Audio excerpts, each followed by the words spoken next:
Hello दोस्तों, राधे राधे। कैसे हो आप लोग? तो दोस्तों हम तो बहुत अच्छे हैं और आप लोग भी अच्छे होंगे। तो बहुत सुंदर चुटकुला गीत लेके आई। आज बोलत बोलत मुँह फिराइए दोस्तों, बहुत जोर से बोला था ही हम सवेरे सब कैमरा तो पीछे करे तो काट दे काट इन दे चलो काट दे काय काट दी बताओ। तो दोस्तों बहुत सुंदर लेके आई ही नटका नाच गीत। ये नटका नाच गीत है, खूब नाचत जा गावत जा और नटका गीत सुनत जा।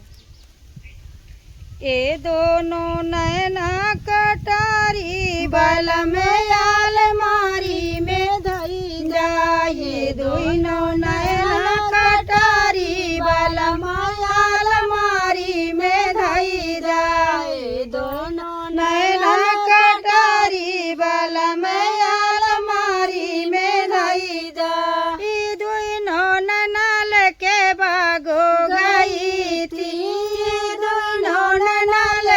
भागो गई थी मलिया से हो गई लियारी में अलमारी में धई जा। मलिया से हो गई लियारी बाल अलमारी में धई जा। ये दोनों नैना कटारी बाल अलमारी में धई जा। ये दोनों नैना के कुआना पे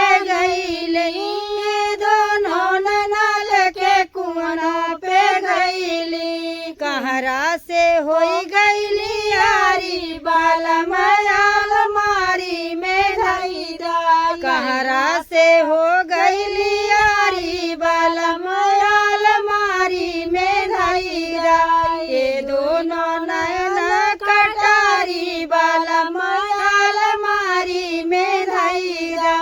ये दोनों नैना के महलों में गईली। महलों में गईली रजवा से हो गईली यारी बाल अलमारी में धई जा। रजवा से हो गईली यारी बाल अलमारी में धई जा। दोनों नैना कटारी बाल अलमारी में धई जा।